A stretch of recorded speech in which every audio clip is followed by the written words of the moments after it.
نحمده ونصلي على رسوله الكريم اما بعد فاعوذ بالله من الشيطان الرجيم بسم الله الرحمن الرحيم رب اشرح لي صدري ويسر لي امري واحلل عقدة من لساني يفقهوا قولي والعاديات ضبحا فالموريات قدحا فالمغيرات صبحا فأثرن به نقعا فبسطن به جمعا إن الإنسان لربه لكنود وإنه على ذلك لشهيد وإنه لحب الخير لشديد أفلا يعلم إذا بعثر ما في القبور وحصل ما في الصدور إن ربهم بهم يومئذ لخبير صدق اللہ العظیم۔ شروع کرتی ہوں اللہ کے نام سے جو بے انتہا مہربان نہایت رحم فرمانے والا ہے۔ قسم ہے ان گھوڑوں کی جو پھنکارے مارتے ہوئے دوڑتے ہیں، پھر اپنی ٹاپوں سے چنگاریاں جھاڑتے ہیں، پھر صبح سویرے چھاپا مارتے ہیں، پھر اس موقع پر گرد و غبار اڑاتے ہیں، پھر اسی حالت میں کسی مجمع کے اندر جا گھستے ہیں۔ حقیقت یہ ہے کہ انسان اپنے رب کا بڑا ناشکرا ہے اور وہ خود اس پر گواہ ہے، اور وہ مال و دولت کی محبت میں بری طرح مبتلا ہے۔ تو کیا وہ اس وقت کو نہیں جانتا جب قبروں میں جو کچھ دفن ہے اسے نکال لیا جائے گا، اور سینوں میں جو کچھ چھپا ہوا ہے اسے برآمد کر کے اس کی جانچ پڑتال کی جائے گی۔ یقیناً ان کا رب اس روز ان سے خوب باخبر ہوگا۔ معزز خواتین، اس وقت میں نے آپ کے سامنے سورۃ العادیات پڑھی ہے، جس کی کل 11 آیات ہیں۔ اللہ سبحانہ وتعالی گھوڑوں کی قسم کھا رہے ہیں۔ کن گھوڑوں کی؟ جو دوڑتے ہیں۔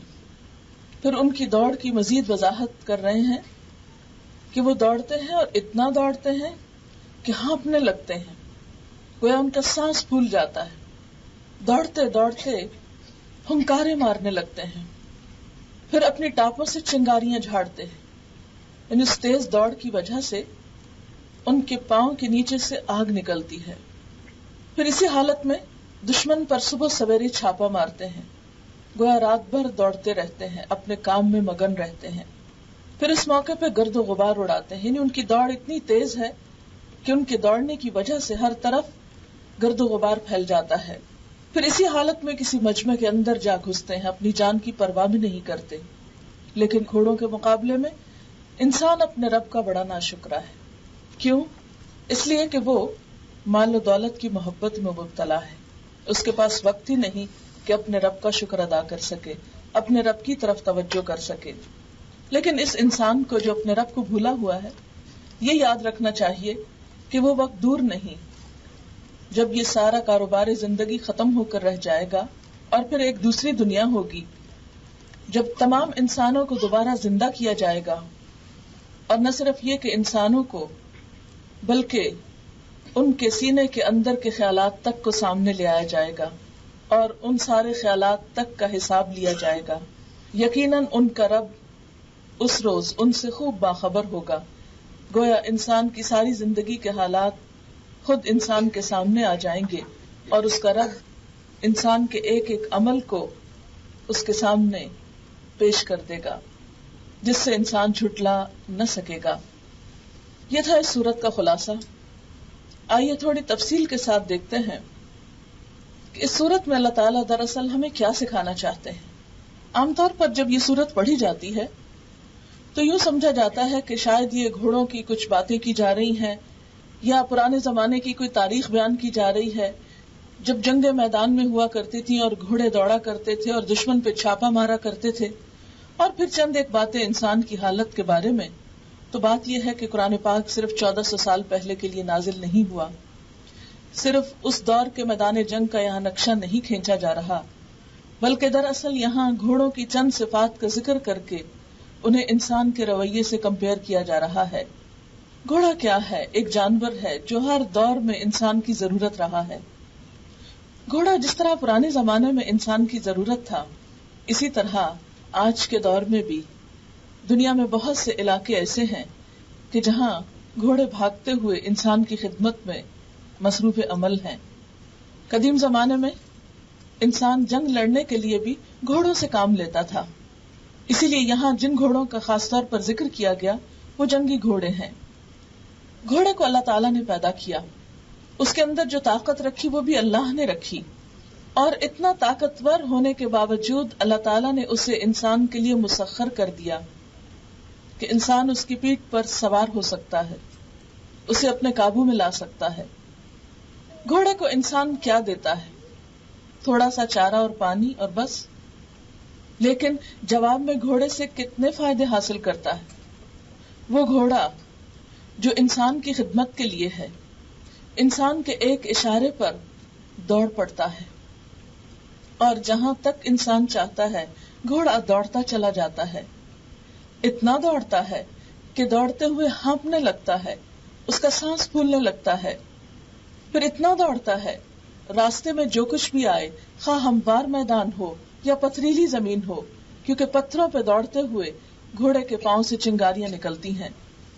تو گویا مالک کے کہنے پر، مالک کی خدمت میں اگر اسے دوڑنا پڑے اور دوڑتے دوڑتے راستوں میں پتھر بھی آ جائیں تو بھی وہ اپنا دوڑنا بند نہیں کرتا، دوڑتا ہی چلا جاتا ہے، حتیٰ کہ اگر اس کے پاؤں سے آگ بھی نکلے تو بھی اسے پرواہ نہیں، وہ اپنی دوڑ میں کچھ بھی کمی نہیں کرتا اور دوڑتا چلا جاتا ہے، اور اتنا دوڑتا ہے کہ ہر طرف گرد و غبار پھیل جاتا ہے، پورا ماحول متاثر ہو جاتا ہے، اس کی دوڑ سے آس پاس کے علاقے متاثر ہوتے ہیں، پتہ چلتا ہے کہ کوئی دوڑ رہا ہے۔ پھر صبح سویرے جب وہ دشمن پر چھاپا مارتا ہے تو گویا اپنی نیند قربان کرتا ہے، اور جب دشمن کی فوج میں جا گھستا ہے تو اپنی جان کی بھی پرواہ نہیں کرتا۔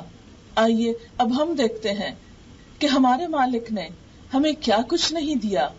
زندگی کی بے شمار نعمتیں ہیں ہمارے پاس، زندگی جیسی نعمت اللہ تعالیٰ چاہے تو کسی وقت بھی واپس لے سکتا ہے۔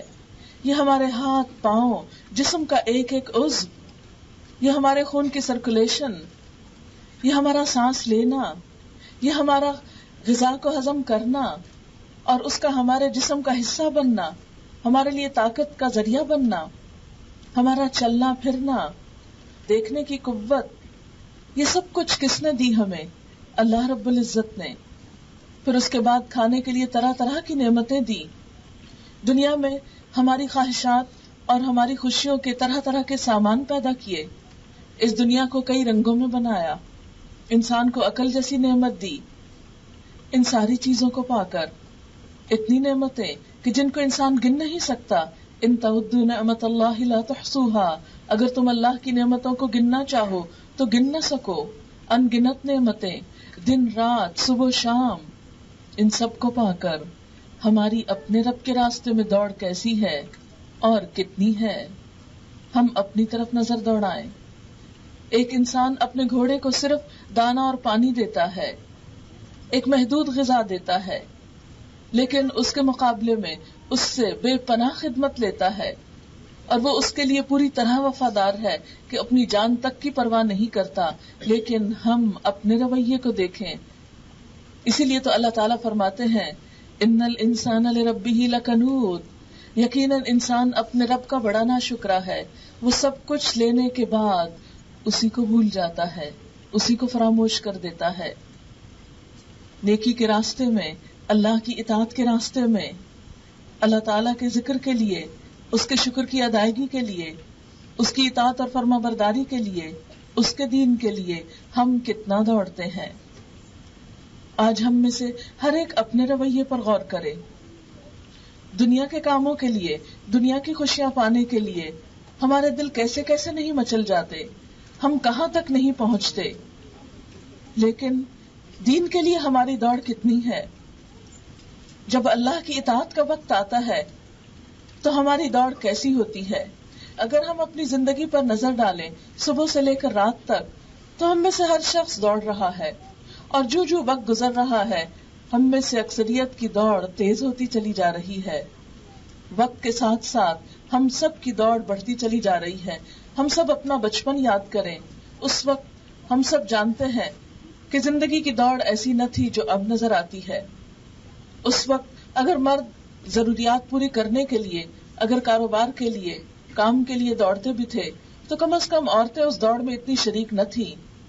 آج تو خواتین بھی دنیا کمانے کی دوڑ میں کچھ پیچھے نہیں ہیں اور شاید مردوں سے بھی آگے بڑھ کر ہیں.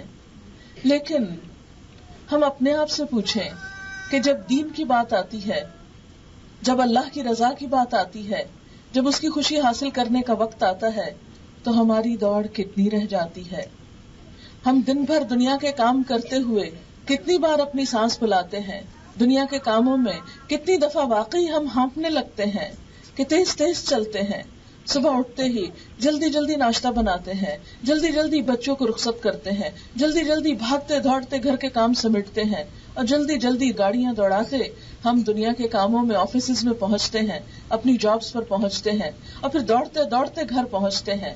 پھر وہی دنیا کے کام، کھانا پینا، اور ان میں جب تھوڑا سا نمازوں کے لیے وقت آ جائے تو ہماری دوڑ کتنی ہوتی ہے. شاید وہ بھی ہم دوڑتے دوڑتے پڑ جاتے ہیں جبکہ وہاں سکون اور اطمینان کی ضرورت ہوتی ہے. ہم سب اپنے رویوں پر غور کریں. دنیا کے لیے ہماری دوڑ کتنی اور آخرت کے لیے ہماری دوڑ کیسی؟ وہ دنیا جس کے بارے میں ہم سب جانتے ہیں، جس کا زیادہ بھی بہت کم ہے اور جس کا کم تو بہت ہی کم ہے، جس کی مدت بھی بہت تھوڑی ہے، جس میں ملنے والی ساری نعمتیں بھی محدود ہیں، اس کے لیے ہماری کوشش، ہماری دوڑ دن رات ہے. اسی دوڑ میں ہمارا بچپن گزرا. چھوٹے چھوٹے معصوم بچوں کو دیکھیں، کس طرح صبح سویرے ان کو اٹھا دیا جاتا ہے، کس طرح ان کو دوڑایا جاتا ہے اسکولوں کی طرف، پھر ہوم ورک پہ، اور کس طرح مختلف کورسز کرانے پہ ہم دن رات پریشان رہتے ہیں. کس طرح جوانی ان کی تعلیم حاصل کرتے اور دنیا کی فکر کرتے گزر جاتی ہے، اور کس طرح پھر بڑھاپا آتا ہے. یہ سب کچھ جتنا بھی زندگی کا وقت ہے کس دوڑ میں گزرتا ہے، کس کوشش میں گزرتا ہے. ہم سب جانتے ہیں کہ صرف دنیا مقصود ہوتی ہے، صرف چند دن کی زندگی کے لیے ہماری یہ ساری کوششیں ہوتی ہیں. لیکن بطور مسلمان ہم سب یہ جانتے بھی ہیں اور مانتے بھی ہیں کہ ہماری اصل زندگی آخرت کی زندگی ہے، جس میں ہمیں ہمیشہ ہمیشہ رہنا ہے، جہاں کسی سے یہ نہیں دیکھا جائے گا کہ اس کا نام کیا تھا، اس کا حسب نسب کیا تھا، اس کے پاس مال کتنا تھا، وہ کس خاندان سے تعلق رکھتا تھا، وہ کس ملک میں رہتا تھا، وہ کیا کرتا تھا. یہ نہیں دیکھا جائے گا. وہاں تو دیکھا یہ جائے گا کہ ایکم احسن عملا، کہ تم میں سب سے اچھے کام کر کے کون آیا، کس نے دنیا کی اس دوڑ میں اپنے رب کو بھی یاد رکھا، کس نے دنیا کے کمانے میں اپنے رب کی رضا کو بھی مد نظر رکھا، کس نے اس کی خوشی پانے کے لیے بھی اپنا وقت قربان کیا، کس نے اس کے راستے میں جانے کے لیے بھی کچھ دوڑ لگائی. ہم سارا ہفتہ دنیا کے کام کریں، اچھی طرح کریں، اچھی نیت کے ساتھ، ان طریقوں کے ساتھ جن پر اللہ تعالیٰ راضی ہے، اس کی نافرمانی کے کام نہ کریں تو دنیا کی دوڑ بھی کچھ بری نہیں. ہاں اگر اس کے پیچھے نیت درست ہے. لیکن اس دنیا کی دوڑ میں دنیا کے کام کرتے ہوئے جب کبھی اللہ کی یاد کا وقت آ جائے، نماز کا وقت آ جائے، دین سیکھنے کا وقت آ جائے، دین سیکھنے کے لیے بلایا جائے، تو اس وقت بھی ہماری دوڑ اسی طرح ذوق اور شوق کے ساتھ ہونی چاہیے. پھر آپ دیکھیے کہ خاص طور پر گھوڑوں کی دوڑ کا ذکر کرتے ہوئے اللہ تعالیٰ ان کی سانس پھولنے کا ذکر کرتے ہیں. اور سانس کا پھولنا اس بات کی علامت ہے کہ وہ جسمانی طور پر بھی مشقت کر رہے ہیں. تو گویا نمبر 1 ہمیں دین کے راستے میں، اللہ کی رضا کے راستے میں جسمانی مشقت سے بھی گزرنا ہے، جسمانی طور پر بھی خود کو تھکانا ہے. ورنہ ہوتا کیا ہے، سب کام کھڑے ہو کر ہم کرتے ہیں، لیکن نماز کا وقت آتا ہے تو ہم بیٹھ جاتے ہیں. ہمارا پکانا کھڑے ہو کر، ہماری واشنگ کھڑے ہو کر، ہماری کلیننگ کھڑے ہو کر، سب کام کھڑے ہو کر، شاپنگ کھڑے ہو کر، بعض اوقات تو کھانا بھی کھڑے ہو کر، جس کے لیے بیٹھ کے کھانے کے لیے کہا گیا. لیکن جو ہی نماز کا وقت آتا ہے تو فرض نماز بھی بیٹھ کر. حالانکہ نماز کے لیے قیام فرض ہے، برتن دھونے کے لیے کھڑے ہونا فرض نہیں، وہ آپ بیٹھ کے بھی دھوئیں تو کچھ منع نہیں، کپڑے دھونے کے لیے بھی بیٹھ جائیں تو کچھ حرج نہیں، لیکن نماز کے لیے کھڑے ہونا شرط ہے. قوموا للہ قانتین. مگر ہمارے رویے کیا ہیں؟ دنیا کے ہر کام ایفیشینٹلی، لیکن جب نماز کا وقت آئے تو ساری تھکاوٹ اس وقت آ جاتی. سب سے آخری وقت پر پڑھتے ہیں جب پتہ نہیں چلتا کہ کیا پڑھا اور کیا نہیں پڑھا. پھر اس کے بعد خاص طور پر یہ بتایا گیا کہ وہ چنگاریاں جھاڑتے ہوئے دوڑتے ہیں. اب آپ دیکھیے کہ دین کا راستہ ہو، نیکی کا کام ہو، جب تک آسانی سے ہو تو ہم بھی خوشی خوشی کر لیتے ہیں. جب دین کے راستے میں چھوٹی سی مشکل آئے تو ہم ہمت ہار جاتے ہیں. اگر دنیا کے کسی کام کے لیے ہمیں کہیں پہنچنا ہو تو ہم ضرور کوئی نہ کوئی راستہ نکال لیتے ہیں. اگر اپنی گاڑی پاس نہ ہو تو کسی سے لفٹ بھی لے لیتے ہیں، ٹیکسی پہ بھی چلے جاتے ہیں، پبلک ٹرانسپورٹ بھی استعمال کر لیتے ہیں، اس لیے کہ دنیا کا جو کچھ فائدہ ہے پہنچ ہی جاتے ہیں، ہزاروں میل کا سفر کر کے پہنچ جاتے ہیں. لیکن دین کی خاطر، اللہ کا کلام پڑھنے کے لیے، سننے کے لیے، سیکھنے کے لیے، سکھانے کے لیے جب بلایا جائے تو پھر ہم میں سے بہت سے لوگ صرف اس وجہ سے رہ جاتے ہیں کہ ہمارے پاس ٹرانسپورٹ نہیں ہے، ہمیں کوئی پک کرنے والا نہیں، ہمیں کوئی لانے والا نہیں، ہمیں کوئی پہنچانے والا نہیں. دنیا کے کاموں میں کسی کی شادی ہو، کوئی پارٹی ہو، کوئی فنکشن ہو تو ہم کتنی دفعہ ایسا عذر کرتے ہیں، نہیں کسی نہ کسی طرح پہنچ جاتے ہیں. بچے چھوٹے ہوں ان کا بھی انتظام کر لیتے ہیں، کام سے بھی چھٹی لے لیتے ہیں، کیونکہ ہم سمجھتے ہیں کہ ہمارے لیے چلے تھوڑی آؤٹنگ ہو جائے گی، سوشلائزنگ ہو جائے گی، تھوڑا گیٹ ٹوگیدر ہو جائے گا، تھوڑا ملاقات ہو جائے گی، ایک دوسرے سے پہچان ہو جائے گی. لیکن جب دین کی بات ہو تو ہم کیوں نہیں سوچتے کہ اس سے بھی تو ہماری روح کو سکون ملے گا. ہر وقت تو ہم مادہ پرستی کا شکار ہیں. کیا ہوا اگر کچھ لمحات اللہ کے لیے نکال لیں، دنیا کے سارے ہنگاموں کو چھوڑ کر چند لمحے اس کی قربت میں، اس کی یاد میں، اس کی کتاب میں کھو کر بھی گزاریں. اگر گھوڑے اپنے مالک کے اشارے پر دوڑتے ہوئے سنگلاخ چٹانوں پہ بھی دوڑتے ہیں، پتھریلی زمین پہ بھی دوڑتے ہیں، پاؤں سے چنگاریاں اڑاتے ہیں، پاؤں میں گویا چھالے پڑ جاتے ہیں، تو ہمارے پاؤں میں بھی تو کبھی اللہ کے راستے میں چلتے ہوئے چھالے پڑنے ہی چاہیے. حدیث پاک میں آتا ہے اس پاؤں پر جہنم کی آگ حرام ہو جاتی ہے جو اللہ کے راستے میں نکلے اور گرد آلود ہو جائے، یعنی اسے کچھ تکلیف پہنچے. پھر فرمایا فالمغیرات صبحا، صبح صبح چھاپا مارنے والے ہیں. اب دیکھیے کہ رات کی نیند کتنی پیاری ہوتی ہے، لیکن گھوڑے اپنے مالک کی رضا کی خاطر رات کی نیند بھی قربان کرتے ہیں. تاریخ بتاتی ہے دن بہت گرم ہوتے تھے تو عموماً رات کا وقت ٹھنڈا ہوتا، لوگ سفر کے لیے رات کا وقت اختیار کرتے، اور جب کسی دشمن پر حملہ کرنا ہوتا تو رات کے آخری پہر میں جبکہ بہت غفلت کا اور نیند کا وقت ہوتا، اس وقت اچانک چھاپا مارا جاتا تھا. تو اس سے یہ پتا چلتا ہے کہ دشمن پہ یلغار کرنے والا اس وقت اٹھ جاتا ہے جب عام طور پر لوگ غفلت میں پڑے ہوتے ہیں. ہمارے لیے بھی صبح کے وقت اٹھنا، اپنی نیند کو چھوڑنا اور اپنے دشمن یعنی شیطان پہ یلغار کرنا ایک مشکل مرحلہ ہوتا ہے. گھوڑا تو اپنے مالک کی خاطر اس وقت اٹھ جاتا ہے اور دوڑنے لگتا ہے، لیکن ہم اپنے رب کی رضا حاصل کرنے کے لیے کتنی خوشی سے اٹھتے ہیں، کتنے شوق سے اٹھتے ہیں. کیا اکثر ایسا ہی نہیں ہوتا کہ سوتے سوتے الارم پہ ہاتھ رکھ دیتے ہیں، اچھا ابھی اٹھتے ہیں، ایک دفعہ ادھر منہ موڑ لیا، پھر ادھر موڑ لیا، پھر ادھر موڑ لیا، اتنے میں سویر ہو گئی اور نماز کا وقت چلا گیا. کیا رب نے ہمیں اتنی میٹھی نیند اسی لیے دی تھی کہ صبح اٹھ کر اسی کا شکر ادا نہ کریں اور اس کی نافرمانی میں صبح کریں؟ ہم کیوں نہیں سوچتے کہ ہماری کتاب زندگی کا ایک ایک ورق روز پلٹا جاتا ہے؟ ہم کیوں نہیں سوچتے کہ اس ورق کے اوپر سب سے پہلی بات اللہ کی نافرمانی ہوتی ہے؟ آج کے دن کا ورق جب الٹا گیا تو پہلی چیز کیا لکھی گئی؟ فرشتوں نے جا کر کیا بتایا کہ جب ہم نے تیرے بندے کو چھوڑا اے رب تو وہ سو رہا تھا، تیری نافرمانی میں تھا. صبح کی نیند اگرچہ بڑی عزیز ہوتی ہے، لیکن جنہیں اللہ کی محبت اور اللہ کی قربت عزیز ہوتی ہے وہ ان ساری چیزوں کو چھوڑ سکتے ہیں. وہ تو اس سے آگے فجر سے بھی پہلے اٹھ جاتے ہیں، اس لیے کہ جس سے محبت ہو اس کے لیے نیند قربان کرنا تو کچھ مشکل نہیں ہوتا.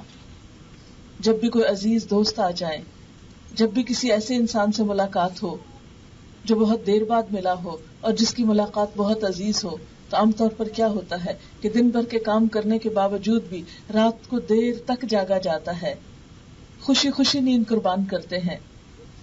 ہم میں سے ہر ایک اپنے بارے میں سوچے، کیونکہ ہماری اکثر یہ عادت ہے کہ دوسروں کے بارے میں خوب سوچتے ہیں، دوسروں کا جائزہ خوب لیتے ہیں، دوسروں پہ تنقید خوب کرتے ہیں، دوسروں پہ ترچھی نظر رکھتے ہیں، لیکن خود کو بھول جاتے ہیں.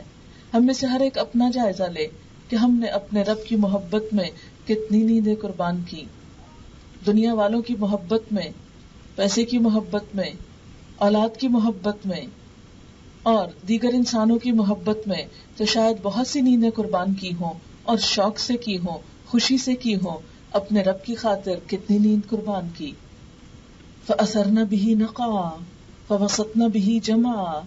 پھر گھوڑوں کی ایک اور صفت بیان کی گئی کہ وہ اس موقع پر گرد و غبار اڑاتے ہیں، یعنی دوڑتے ہوئے ان کے پاؤں کی رفتار سے اور ان ٹاپوں کی بھوچھاڑ سے اتنی گرد اڑتی ہے کہ ہر طرف گرد ہی گرد ہو جاتی ہے. تو اس سے کیا پتا چلتا ہے کہ گھوڑا جب اپنے مالک کی خاطر دوڑتا ہے تو اس بات کی پرواہ نہیں کرتا کہ آس پاس کیا ہو رہا ہے. اس کی دوڑ سے اس کا ماحول متاثر ہوتا ہے. اسی طرح بندہ مومن کی دوڑ سے ماحول متاثر ہوتا ہے، ارد گرد پتہ چلتا ہے کہ یہ اپنے رب کی خاطر دوڑ رہا ہے. ماحول میں ایک تبدیلی آتی ہے. جو لوگ اپنے رب کی خاطر، اپنے دین کی خاطر دوڑتے ہیں، ان کی دوڑ سے ان کے آس پاس کے ماحول میں ضرور تبدیلی آتی ہے. ایک ماں جو اللہ کی محبت میں دوڑتی ہے تو ہو نہیں سکتا کہ بچوں کو ایک چلتا پھرتا اللہ کی محبت کا نمونہ جب نظر آئے تو ان کے اندر ایک تبدیلی نہ آئے، ان کو محسوس نہ ہو یہ محبت. اس گھر میں ایک دوسری ہی خوشبو پھیل جاتی ہے. جیسے مٹی کے اڑنے سے ایک خاص قسم کی خوشبو پھیلتی ہے، اسی طرح اس شخص کے دوڑنے سے جو اللہ کی محبت میں دوڑ رہا ہو، نیکی کے کاموں میں دوڑ رہا ہو، بھلائی اور خیر میں دوڑ رہا ہو، خلق خدا کی مدد کے لیے دوڑ رہا ہو، اس کے دوڑنے سے بھی آس پاس متاثر ہوتا ہے، ماحول میں ایک تبدیلی آتی ہے. فَوَسَطْنَ بِهِ جَمْعًا.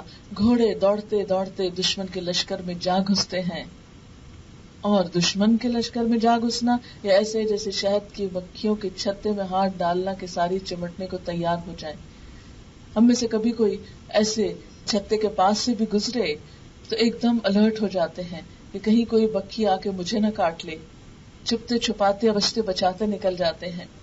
لیکن گھوڑے کو دیکھیے، وہ مالک کے اشارے پر، اس کے حکم پر دوڑتے دوڑتے دشمن کے لشکر میں جا گھستا ہے، اور اس بات کے لیے خوف نہیں کھاتا کہ اسے ابھی کوئی تیر آ کر لگے گا اور ہو سکتا ہے کہ اس کی جان جائے. کیونکہ پہلے زمانے میں جب گھوڑوں پہ جنگیں ہوتی تھی تو انسانوں کے ساتھ ساتھ گھوڑے بھی قربان ہو جایا کرتے تھے. تو انسان کو بتایا ہی جا رہا ہے کہ ایک جانور تو تمہارے لیے قربان ہو سکتا ہے، اپنی جان کی پرواہ نہیں کرتا. اے انسان بتا، کیا تیرے اندر بھی وہ دل ہے کہ تو اپنی جان اپنے رب کے لیے قربان کر سکے؟ کیونکہ آخری مرحلہ تو پھر جان قربان کرنے کا ہوتا ہے. وہ دوڑ جو سانس پھولنے سے شروع ہوتی ہے، وہ دوڑ بالآخر ختم ہوتی ہے اب جان دینے پر. اور جان دے کر بھی بندہ مومن کبھی بھی تکبر کا شکار نہیں ہوتا. وہ تو یہی سمجھتا ہے جان دی ہوئی اسی کی تھی. حق تو یہ ہے کہ حق ادا نہ ہوا، کہ انسان اپنے رب کی خاطر جان بھی قربان کر دے تو بھی حق ادا نہیں ہوتا، اس لیے کہ یہ جان بھی تو اسی نے دی. اگر اس کو واپس لوٹا دی تو کیا احسان کیا. 5 قسمیں کھا کر اللہ تعالیٰ فرماتے ہیں ان الانسان لربہ لکنود. بے شک انسان اپنے رب کا بڑا ناشکرا ہے، سب کچھ لینے کے بعد اسی کو بھول جاتا ہے. حالانکہ انسانوں کے لیے قرآن پاک میں بار بار یہ فرمایا گیا فاستبقوا الخیرات، خیرات یعنی بھلائیوں میں، نیکیوں میں سبقت کرو، آگے بڑھو، جلدی کرو، ایک دوسرے کے مقابلے پہ دوڑو، جلدی کرو اور دوڑو اپنے رب کی مغفرت کی طرف اور جنت کی طرف جس کا عرض زمین و آسمان کے برابر ہے. دنیا کی چھوٹی سی چیزوں پہ راضی ہو گئے ہو، ایک حقیر سی زندگی پر، اس جنت کی طرف چلو. ایک اور جگہ اللہ تعالیٰ جنت کی صفات بیان کرنے کے بعد فرماتے ہیں وَفِي ذَلِكَ فَلْيَتَنَافَسِ الْمُتَنَافِسُونَ. ایک دوسرے کا مقابلہ کرنے والوں کو اس چیز میں مقابلہ کرنا چاہیے، ایک دوسرے سے آگے نکلنے والوں کو اس جنت کی طرف آگے نکلنا چاہیے جو ہمیشہ ہمیشہ کی قیام گاہ ہے، جہاں سے انسان کو کبھی نکالا نہ جائے گا، جہاں نہ کوئی تھکاوٹ ہوگی، نہ پریشانی ہوگی، نہ بیماری ہوگی، نہ بڑھاپا ہوگا، نہ کوئی غم ہوگا، نہ کوئی دکھ ہوگا. دنیا میں انسان ایک مشکل سے نکلتا ہے تو ایک دوسری میں مبتلا ہو جاتا ہے، اس سے نکلتا ہے تو ایک تیسری میں مبتلا ہو جاتا ہے، اور یوں زندگی ہار بیٹھتا ہے. اصل سکون کی جگہ اور اصل خوشی کی جگہ تو وہ آخرت ہے. لیکن وہ شخص جو اپنے رب کا ناشکرا ہو اس جنت کا مستحق کیسے ہو سکتا ہے؟ یہاں اللہ تعالیٰ کس انسان کو ناشکرا کہہ رہے ہیں؟ جو اس کے لیے نہ دوڑ سکے، جو اس کے لیے کوئی تکلیف نہ اٹھا سکے، جو اس کے لیے مشکلات برداشت نہ کر سکے، جو اس کے لیے جان نہ دے سکے، ایسا انسان اپنے رب کا ناشکرا ہے. وَإِنَّهُ عَلَى ذَلِكَ لَشَهِيدٌ، اور وہ اس پر یقیناً گواہ بھی ہے. وہ اس بات کو پوری طرح سمجھتا ہے کہ واقعی وہ ایسا کر رہا ہے. اس پر کسی اور انسان کو گواہ بنانے کی ضرورت نہیں. ہر انسان خود اپنے آپ پر گواہ ہے. ہر انسان اپنا جائزہ خود لے سکتا ہے، اپنے حالات کو خود دیکھ سکتا ہے. تو آئیے تھوڑی دیر کے لیے اپنے فرائض کا جائزہ لیتے ہیں کہ ہم میں سے ہر شخص اپنے فرائض کو کس دل سے ادا کر رہا ہے. یاد رکھیے کہ وقت تو گزر ہی جاتا ہے. مثلا نماز کا وقت آتا ہے، نماز پڑھ بھی لیتے ہیں، اگر بددلی سے بھی پڑھتے ہیں، ہائے ہائے کر کے بھی پڑھتے ہیں، بوجھ سمجھ کر بھی پڑھتے ہیں، تو وقت تو گزر جاتا ہے. اگر رب کی محبت کے ساتھ پڑھتے ہیں، اگر اس کے ذکر کے لیے، اس کی یاد کے لیے، اس کے شکر کے لیے پڑھتے ہیں، تو وہی نماز رب کی پسندیدہ ہے. اسی طرح رمضان آتا ہے تو ہم ڈرنے لگتے ہیں، ہاں اتنے گھنٹے بھوکا رہنا پڑے گا. لیکن آپ نے دیکھا ہوگا کہ وقت گزر جاتا ہے، رمضان آتا ہے اور چلا جاتا ہے. دیکھنا یہ ہے کہ ہمارا رویہ اس میں کیا ہوتا ہے. اسی طرح اللہ کی راہ میں جب دینے کا وقت آتا ہے، زکوٰۃ کی ادائیگی کا وقت آتا ہے، نفل صدقات کی ادائیگی کا وقت آتا ہے، تو اس وقت ہمارے دل کا حال کیا ہوتا ہے. بات دراصل یہی ہے کہ جیسے بارش کا ایک پہلا قطرہ ٹپکنے کی دیر ہوتی ہے، پھر اس کے بعد موسلا دھار بارش شروع ہو جاتی ہے. انسان جب اپنے رب کی خاطر دینے لگتا ہے تو شیطان اس کو روکتا ہے. لیکن آپ نے دیکھا ہوگا کہ کبھی تھوڑا سا دے کر آپ کا دل اتنا کھلتا ہے کہ بالکل بارش کی طرح برسنے لگتا ہے، پھر آسان ہو جاتا ہے. ایک نیکی دوسری نیکی کو راہ دیتی ہے، انسان کے لیے آسانیاں پیدا ہوتی چلی جاتی ہیں. لیکن ہم اپنے آپ کا جائزہ لیں کہ جس رب نے ہمیں دیا، ہم اس کے بندوں پر، اس کے دین کے راستے پر کتنا خرچ کرنے والے ہیں، کس دل اور کس شوق کے ساتھ، کس خوشی کے ساتھ. ان الانسان لربہ لکنود، انسان اپنے رب کا بڑا ناشکرا ہے. پھر اسی طرح آپ دیکھیں کہ ورلڈ ٹور کرنے میں ہمیں کوئی زحمت نہیں ہوتی، لیکن اللہ کے گھر میں جانے کے لیے کتنی خوشی سے جاتے ہیں. بہت سے لوگ حج کا فریضہ بہت سی وجوہات کی بنا پہ ٹالتے رہتے ہیں، کبھی کوئی عذر پیش کرتے ہیں، کبھی کوئی عذر پیش کرتے ہیں. حالانکہ انہی سارے اوقات کے درمیان، انہی ساری مصروفیات میں دنیا کے ملکوں میں جانے سے نہیں چوکتے، لیکن اللہ کے گھر جانے میں بہت مشکل ہوتی ہے. کیا اسی کے لیے ہمارے پاس وقت نہیں جس نے یہ زندگی دی؟ اسی کے لیے مال نہیں جس نے یہ سب مال دیا؟ اسی کے لیے جسمانی قوت نہیں جس نے یہ قوت ہمیں عطا کی؟ تو جس رب نے یہ سب کچھ دیا، اس کی راہ پہ جاتے ہوئے ہمارا دل کیا کہتا ہے؟ ہم میں سے ہر ایک کو صرف یہ فکر نہیں کرنی کہ وہ چند فرائض پورے کر رہا ہے، یہ بھی دیکھنا ہے کہ کس دل سے کر رہا ہے، کتنے شوق سے کر رہا ہے، کتنی محبت سے کر رہا ہے. الحمدللہ ہم میں سے بہت سے لوگ قرآن پڑھتے ہیں، بہت سے لوگ نماز پڑھتے ہیں، حج روزہ بھی کرتے ہیں، زکوٰۃ بھی دیتے ہیں، لیکن ان سب چیزوں کو ہم بوجھ کیوں سمجھتے ہیں؟ اللہ تعالیٰ فرماتے ہیں وَإِنَّهُ عَلَىٰ ذَلِكَ لَشَهِيدٌ، انسان خود اس پر گواہ ہے. یقیناً وہ گواہ ہے، وہ جانتا ہے کہ ان کاموں کو کرتے وقت اس کا دل کیوں نہیں کھلتا، وہ شوق سے آگے کیوں نہیں بڑھتا، وہ بار بار پلٹ پلٹ کے سوچتا کیوں ہے، وہ بچا بچا کے رکھتا کیوں ہے. دنیا کے کسی کام کا شوق آتا ہے تو ہم کسی سے نہیں پوچھتے، ہم کسی سے مشورہ نہیں کرتے، بلکہ چھپ چھپ کے کر لیتے ہیں کہ اگر کسی سے مشورہ کیا تو ہو سکتا ہے روک ہی دے. کہیں جانا ہو تو شوہر سے بازو کا جھجک کے نہیں پوچھتے کہ ایسا نہ ہو کہ نہ ہی کر دیں تو پھر نہ جا سکیں گے، اس لیے بہتر آ کے بتا دیں گے وہ وہاں گئے تھے. لیکن جب دین کا کام آتا ہے، دین کی بات آتی ہے، رب کی اطاعت کی بات آتی ہے، کبھی ایک سے کنسلٹ کرتے ہیں، کبھی دوسرے سے سوال پوچھتے ہیں، کبھی تیسرے سے. ہم میں سے بہت سے لوگ بہت سی باتیں جانتے ہوئے بھی عمل نہیں کرتے. کیوں نہیں کرتے؟ کیوں بار بار وہی سوال کرتے چلے جاتے ہیں؟ اس لیے کہ دل نہیں مانتا نا. جس چیز کو دل مان جائے وہ تو بس پھر پتہ چلنے کی دیر ہوتی ہے. کہیں سیل لگی ہو صرف پتہ چلنے کی دیر ہے، کسی سے مشورہ کرنے کی ضرورت نہیں، فوراً پہنچ جائیں گے. کسی انسان سے ملاقات کا شوق ہو، کسی سے مشورے کی ضرورت نہیں، جیسے تیسے پہنچ جائیں گے. چائے کا شوق ہو تو کسی سے نہیں پوچھیں گے، فوراً بنا لیں گے. ٹیلی فون پہ گپ شپ کا شوق ہو تو انتظار کریں گے، وقت ڈھونڈیں گے کہ کس وقت سب کام ختم ہو تو پھر بیٹھ کے گپ شپ لگائیں دوستوں سے. تو بات یہ ہے کہ جب مال کی محبت میں، انسانوں کی محبت میں ہم دوڑ پڑتے ہیں، اللہ تعالیٰ یہی تو شکوہ کر رہے ہیں، میرے لیے کیوں نہیں دوڑتے ہو، میرا کام کیوں نہیں شوق سے کرتے ہو، میری طرح محبت سے کیوں نہیں آتے ہو، سب کچھ تو میں نے تمہیں دیا اور میری ہی طرف آنے سے کتراتے ہو. پھر آپ دیکھیں کہ دنیا کی خاطر ہمیں کچھ کام کرتے وقت بسا اوقات کچھ بھی شرم نہیں آتی. بعض اوقات اگر ہمارے پاس مال نہیں، پیسہ چاہیے تو ہم چھوٹے سے چھوٹا کام کرنے کو تیار ہو جائیں گے. ہم کبھی نہیں سوچیں گے کہ نہیں یہ کام تو میری حیثیت سے کم ہے. ہم کہتے ہیں چلو شکر ہے ملا تو صحیح، کم ہے یا زیادہ کچھ تو مال ہاتھ آئے گا. لیکن دین کا کام کرتے وقت، دین کی طرف بڑھتے وقت ہم بسا اوقات لوگوں سے ڈرنے لگتے ہیں، ہم شرمانے لگتے ہیں. لوگ کیا کہیں گے، سر ڈھانک لیا. کیا لوگ چھڑائیں گے قیامت کے دن؟ لوگ کیا کہیں گے، اب مسجد جانے لگی، لوگ کہیں گے اب درس سننے لگی، لوگ کہیں گے لو اب یہ بھی ملانی ہو گئی. لوگوں کے ڈر سے ہم اللہ کا راستہ چھوڑ دیتے ہیں. ان الانسان لربہ لکنود، اپنے رب ہی کے ناشکرے ہیں. دنیا کا کوئی کام کرتے ہوئے ہمیں جھجک نہیں آتی، جس چیز کو دل چاہتا ہے وہاں شرم نہیں آتی، لیکن اللہ کی بات کے لیے کیوں جھجک آتی ہے، کیوں شرم آتی ہے، کیوں لوگوں کا ڈر ہے؟ ہم لوگوں کے غلام کیوں ہو گئے؟ ہمیں تو ہونا چاہیے تھا اللہ کا غلام، اللہ کی اطاعت میں. لیکن ہم نے تو اللہ کی اطاعت چھوڑ کر لوگوں کی اطاعت اپنے گلے ڈال لی، لوگوں کا ڈر اپنے گلے ڈال لیا، لوگوں کی محبت اپنے گلے ڈال لی. حالانکہ قیامت کے دن وہ اللہ کے ہاں کچھ بھی کام نہ آئیں گے. کیوں؟ اس لیے کہ جب قبروں میں ڈالے جائیں گے کون ساتھ جائے گا؟ کسی ایک کا نام تو لیں جو ساتھ چلے گا. شوہر، بیوی، بچے، کوئی بھی نہیں، ساتھ کوئی نہیں جاتا. بڑی بڑی محبتوں کے دعوے کرنے والے، سب کی محبتیں دنیا تک رہ جاتی ہیں، آگے کوئی بھی نہیں جاتا. اور پھر افلا یعلم اذا بعثر ما فی القبور، انسان کو بھول گیا وہ وقت کہ انسان نے اپنے رب ہی کی طرف واپس جانا ہے.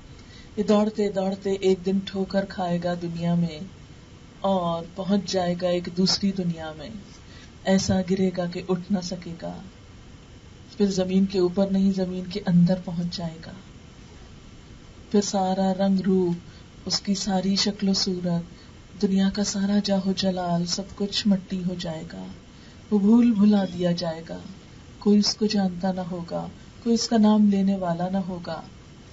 اس کی قبر کے پاس سے کئی گزریں گے، کسی کو نہیں یاد ہوگا کہ یہاں کون ہے، کیا اس کی حیثیت، کیا اس کا مرتبہ، کیا اس کا مقام، کسی کو کچھ یاد نہیں ہوگا.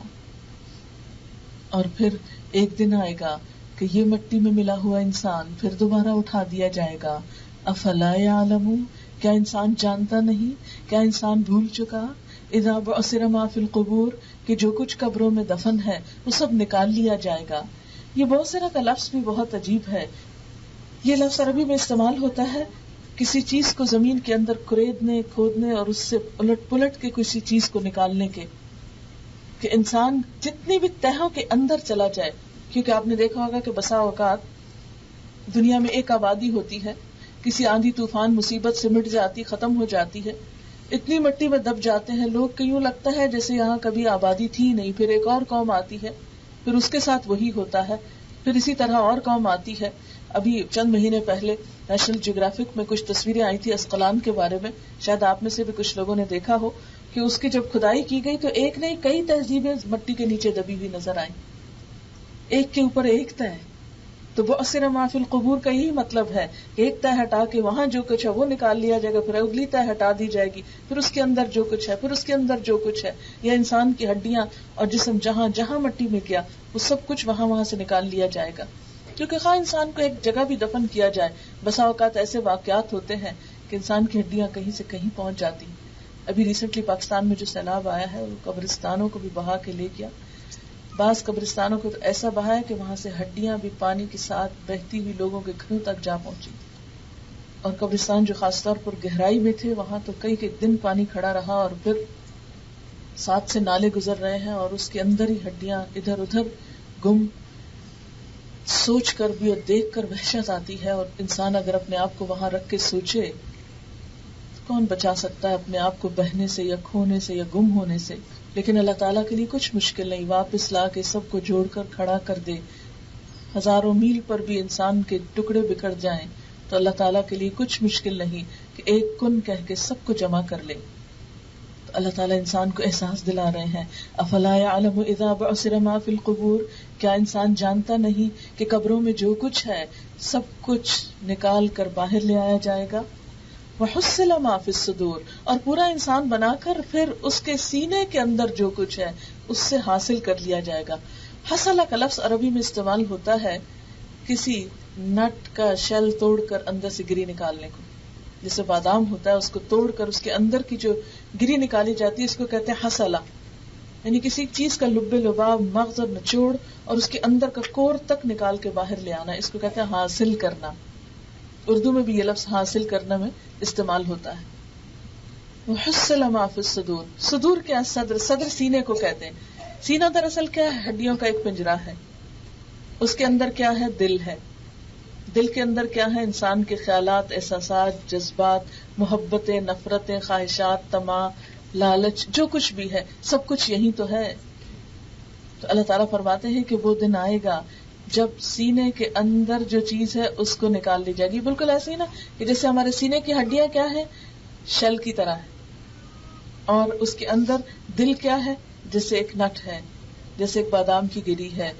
اس کو توڑ کر اسے نکال لیا گیا، اور اس کو نکال کر اس کے اندر جو اس کا اصل ہے یعنی خیالات کا مجموعہ ہے ان سب کو بھی نکال کر سامنے لایا جائے گا، ان سب کو لکھ لیا جائے گا. جیسے ECG ہوتی ہے، ایک طرح سے پین چلتا چلا جاتا ہے اور لکھا جاتا ہے کہ دل کی دھڑکن کیسی ہے. اللہ تعالیٰ کے ہاتھ اس سے بھی زیادہ زبردست قسم کے آلات ہوں گے کہ جو انسان کی سوچیں ہوں گی، جو انسان کی خواہشات ہوں گی وہ سب بھی لکھی ہوئی سامنے آ جائیں گی. حصل ما فی الصدور، نیتیں سامنے آ جائیں گی. نیت کا لفظ بھی آپ کو معلوم ہے نوا سے نکلا ہے. نوا عربی زبان میں گٹلی کو کہتے ہیں. ان اللہ فالق الحب والنوا. نوا کیا ہے؟ پھل کے اندر کی جو گٹلی ہے، اور گٹلی کے اندر وہ پھر مادہ ہوتا ہے. فرمایا وہ سب کچھ توڑ کاٹ کے اندر کی چیز باہر نکال کے لا کے رکھ دی جائے گی اور انسان کو بتا دیا جائے گا. یہ وہ موقع ہوگا کہ جب کوئی شخص چھپ نہ سکے گا، کوئی شخص بھاگ نہ سکے گا، کوئی شخص کہیں جا نہ سکے گا، کوئی شخص اپنے آپ کے اوپر پردہ نہ ڈال سکے گا. دنیا میں کام کرتے وقت ہم سب جانتے ہیں کہ بسا اوقات انسان کی سوچ اور بول، سوچ اور عمل میں فرق ہو جاتا ہے، لیکن قیامت کے دن ان سب کو دونوں کو سامنے لا کر رکھ دیا جائے گا. اس لیے کوئی بھی نیک عمل اس وقت تک نیک ہو نہیں سکتا جب تک اس کے ساتھ نیت اچھی نہ ہو، جب تک اس کے ساتھ سوچ اچھی نہ ہو. مثلاً اگر آپ کسی سے مسکرا کے مل رہے ہیں تو اپنے دل سے پوچھا کیجئے کیوں مسکرا رہی ہوں، کیا چاہیے اس انسان سے؟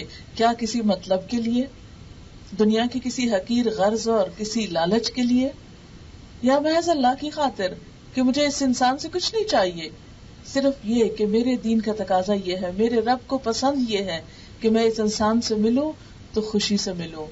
مسکرانا بھی صدقہ ہے، مسکرانا ایک عبادت ہے، بے غرض ہو کر، بغیر کسی لالچ کے، بغیر کسی مقصد کے. ایسا ہی انسان ہر جگہ مسکرا سکتا ہے. لیکن جو انسان صرف ایک تجارتی مسکراہٹ رکھتا ہے وہ صرف اس جگہ مسکراتا ہے جہاں وہ کچھ مطالبہ رکھتا ہے، جہاں وہ کچھ مطلب رکھتا ہے، جہاں اس کی کچھ غرض ہوتی ہے. پہلی قسم کا انسان کہ جو بے غرض ہو کر مسکراتا ہے وہ اللہ کا بھی پسندیدہ ہے اور بندوں کا بھی پسندیدہ ہے. اور وہ انسان جو غرض رکھ کے مسکراتا ہے وہ اللہ کی نگاہ میں بھی کوئی مقام نہیں رکھتا اور بندوں کی نگاہ میں بھی بہت جلد پہچانا جاتا ہے کہ اس کے دوہرے رویے کہ جب مطلب ہو تو بہت اچھی طرح ملنے کو آتا ہے، اور جو مطلب ختم ہو جائے اس کے ساتھ وہ اپنے آپ کو اس طرح اجنبی بتاتا ہے کہ گویا اس کو پہچانتا ہی نہ ہو. اسی طرح کوئی بھی معاملہ ہو زندگی کا، اسلام کی بنیادی تعلیم یہی ہے کہ انما الاعمال بالنیات، اعمال کا دار و مدار نیتوں پر ہے. بڑے سے بڑا کام، ایک نہیں 7 حج بھی اگر کوئی کر لے لیکن حاجی کہلانے کے لیے، دنیا والوں میں نیک کہلانے کے لیے، اپنی نیکی کا روگ جمانے کے لیے، تو اس میں سے ایک بھی قبول نہیں.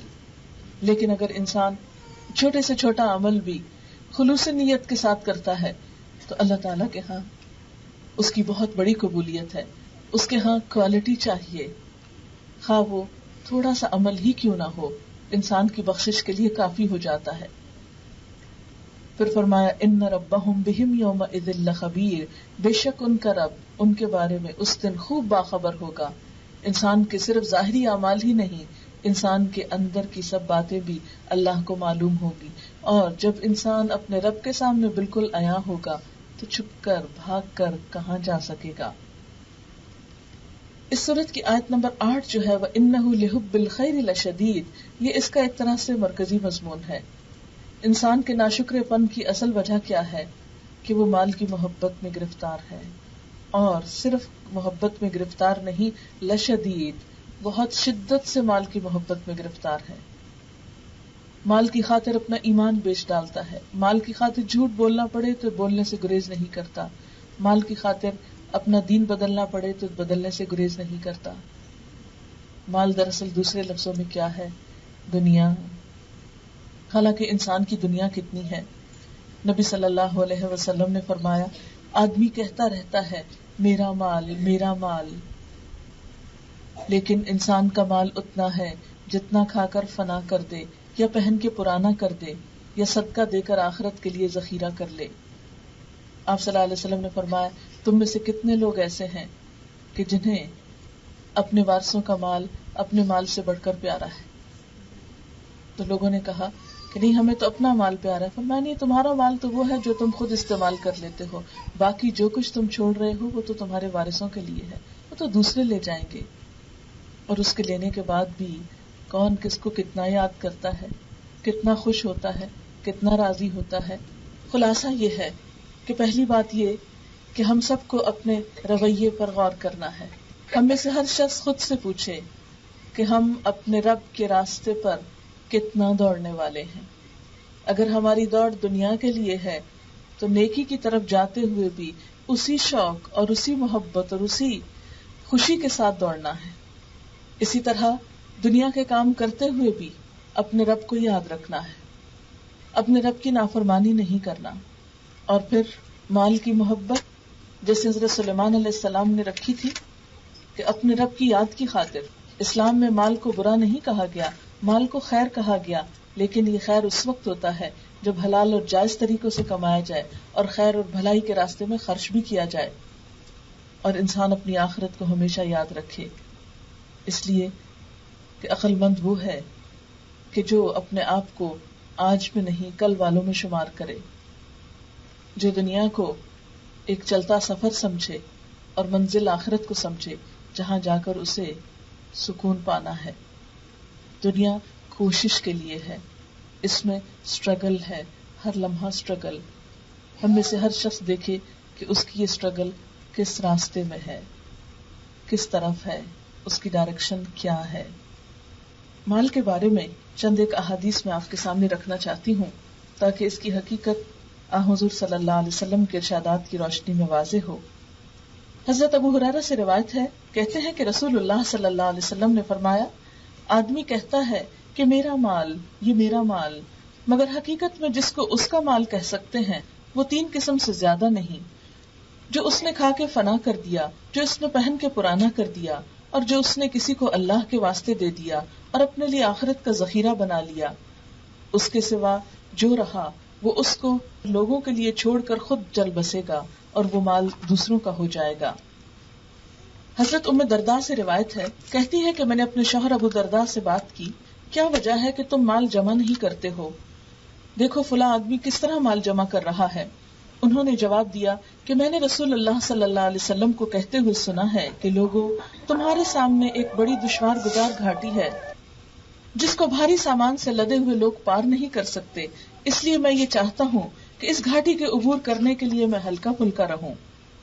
حضرت کعب بن مالک سے روایت ہے، کہتے ہیں کہ رسول اللہ صلی اللہ علیہ وسلم نے فرمایا، 2 بھوکے بھیڑیے بکریوں کے ریوڑ میں گھس جائیں تو وہ اس ریوڑ کو اتنا نقصان نہیں پہنچاتے جتنا آدمی کے دین کو مال کی دھن اور مرتبے کی ہوس نقصان پہنچاتی ہے۔ کہ جب انسان کے دل میں مال کی دھن سما جاتی ہے اور اسٹیٹس کانشیس ہو جاتا ہے انسان بہت، تو اس کے دین کو اتنا زیادہ نقصان پہنچتا ہے جتنا 2 بھیڑیے بھیڑوں کے گلے میں گھس کر بھیڑوں کو نقصان نہیں پہنچاتے۔ نبی صلی اللہ علیہ وسلم نے فرمایا، جب کسی آدمی کے مال میں برکت نہیں دی جاتی تو وہ اسے پانی اور مٹی میں ملا دیتا ہے۔ یعنی جس مال کے اندر برکت نہیں ہوتی وہ مال پانی اور مٹی میں مل جاتا ہے، اس کی نظر ہو جاتا ہے۔ ریسنٹلی جب سیلاب آیا ہے پاکستان میں، کیونکہ پنڈی میں آیا ہے اور میں بھی پچھلے دنوں اسلام آباد میں تھی، ایک ایک گھر کے بارے میں جو خبریں ہم سن رہے تھے تو دل بیٹھا جا رہا تھا. اور میں تو ہر جگہ اپنے آپ کو رکھ کے محسوس کر رہی تھی کہ کسی کا دکھ اور درد صرف اس وقت محسوس ہو سکتا ہے جب اپنے آپ کو وہاں رکھیں، ورنہ شاید ہم ان کے لیے کچھ نہ کر سکیں. بہت سے گھر ایسے تھے کہ جیسے ڈبل سٹوری گھر ہے تو عام طور پر صرف بیڈ رومز اوپر ہوتے ہیں، باقی سب گھر کا سامان سٹوریج وغیرہ نیچے کے حصے میں ہوتا ہے. پانی آیا اور فرسٹ فلور کی چھتوں تک کو چھو گیا. کئی سال کے پڑی کتابیں، ڈاکیومنٹس، کپڑے، کھانے پینے کی چیزیں، کچن، ٹیلی فون، الیکٹرانکس، ہر چیز پانی کے اندر ڈوب گئی. اور پنڈی میں آپ سب نے سنا ہوگا کہ ایک نالا ہے، نالا لئی. وہ نالا جو ہے اس کا بہاؤ جہاں جہاں گیا اس کے ساتھ مٹی اور کیچڑ. جب وہ گھروں کے اندر گھس گیا پانی، تو اس کے بعد جب پانی آہستہ آہستہ واپس اترا تو بہت سی مٹی اور کیچڑ اور دلدل گھروں میں رہ گیا، جیسے صوفہ سیٹس، بیڈز اس طرح پانی اور مٹی کے اندر ڈوب گئے کہ پہچانا نہیں جاتا تھا کہ یہ کوئی مٹی کا تودا پڑا ہوا ہے یا کوئی بیڈ رکھا ہوا ہے یا کوئی صوفہ سیٹ رکھا ہوا، کیونکہ اتنے ہیوی ہو چکے تھے فرنیچر، کپڑے اور دیگر چیزیں کہ جن کے اندر پانی گھس گیا. پھر بجلی چلی گئی، گیس نہیں مل رہی، ٹیلی فون ڈسکنیکٹ ہو گئے، لوگ کئی دن تک چھتوں کے اوپر ٹنگے رہے، وہاں کھانا ان کو سپلائی کیا جا رہا تھا. اکا دکا جیسے کسی کے گھر میں کچن اوپر ہے تو وہ کھانا پکا پکا کر سب کو بھیج رہے ہیں. بعض بھینسیں تیرتی ہوئی سیکنڈ فلور پہ آ کے لٹک گئی درختوں کے اندر. ایک جگہ پر ایک بستی تھی جہاں گوالے تھے، تقریباً 1000 بھینسیں جو تھی وہ پانی میں ڈوب گئی. اتنی بری طرح تباہی ہوئی ہے. شاید اس سے بھی بڑے بڑے سیلاب آتے ہوں، لیکن چونکہ وہ بہت قریب سے دیکھا ہے تو اس لیے دل دہل کے رہ گیا. اور اس وقت یہ حدیث یاد آتی ہے کہ جب مال میں برکت نہیں ہوتی تو مٹی اور پانی میں ملا دیا جاتا ہے. اتنے سجے ہوئے گھر، کئی سالوں کی محنت، کون سوچ سکتا تھا کہ راتوں رات ایسا پانی آئے گا. یوں لگ رہا تھا کہ جیسے کوئی آبشار بہ رہی ہو، یعنی چند گھنٹوں کی بارش نے اتنا تیز پانی، ایک ریلا آ رہا ہے، دوسرا آ رہا ہے، تیسرا آ رہا ہے، اور کوئی سوچ نہیں سکتا تھا کہ یہ واقعی ان کے گھروں تک بھی چڑھ آئے گا. اور بعض اوقات تو ایک منزل سے اوپر بھی گیا ہے پانی. تو بات یہ ہے کہ یہ نہیں کہ نعوذ باللہ وہ لوگ کو بہت گناہگار تھے تو اس وجہ سے ان کے ساتھ یہ ہوا. اللہ تعالیٰ دونوں کو آزماتا ہے. جس پہ مصیبت آتی ہے اس کی بھی آزمائش ہوتی ہے اور جن پہ نہیں آتی ان کی بھی ہوتی ہے کہ اب یہ رویہ کیا کرتے ہیں. جب مصیبت آتی ہے تو اس انسان جس پر مصیبت آئی ہے اس کا رویہ کیا ہے. اللہ تعالیٰ کا یہ تو قرآن پاک میں وعدہ ہے کہ ہر ایک کو آزمائے گا، چاہے کوئی نیک ہے یا بد ہے، سب کو آزمائے گا. اس لیے یہ نہیں کہ جن کے گھر میں سیلاب آ گئے وہ سب بہت برے لوگ تھے تو اس لیے ان کی آزمائش ہے. قرآن پاک میں آتا ہے وَلَنَبْلُوَنَّكُمْ بِشَيْءٍ مِّنَ الْخَوْفِ وَالْجُوعِ وَنَقْصٍ مِّنَ الْأَمْوَالِ وَالْأَنفُسِ وَالثَّمَرَاتِ. ہم ضرور آزمائیں گے تم کو بِشَيْءٍ مِّنَ الْخَوْفِ، خوف سے، وَالْجُوعِ بھوک سے، وَنَقْصٍ مِّنَ الْأَمْوَالِ مالوں کی کمی سے، وَالْأَنفُسِ جانوں کی کمی سے، وَالثَّمَرَاتِ اور پھلوں کی کمی سے. ایسے میں کرنا کیا چاہیے؟ وَبَشِّرِ الصَّابِرِينَ خوشخبری دے دو صبر کرنے والوں کو. الذین اذا اصابتهم مصیبۃ جب ان کو کوئی مصیبت آتی ہے قالوا انا للہ وانا الیہ راجعون کہتے ہیں کہ ہم اللہ کے لیے ہیں اور اسی کی طرف واپس جانے والے ہیں. اگر دوسری چیزیں چلی گئی تو ہم بھی جانے والے ہیں. اگر مال چلا گیا تو انسان بھی جانے والا ہے، رہنا تو یہاں کسی کو نہیں. اور جن کو اللہ نے بچا لیا ان کے لیے اب کیا آزمائش ہے؟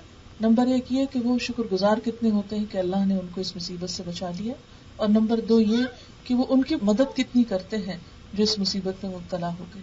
اور بسا اوقات اس بات سے دکھ ہوتا ہے کہ انسانوں کے اندر، ہمارے معاشرے میں اتنی بے حسی آ چکی ہے کہ دوسرے کی تکلیف اور دکھ کا احساس تک نہیں ہوتا.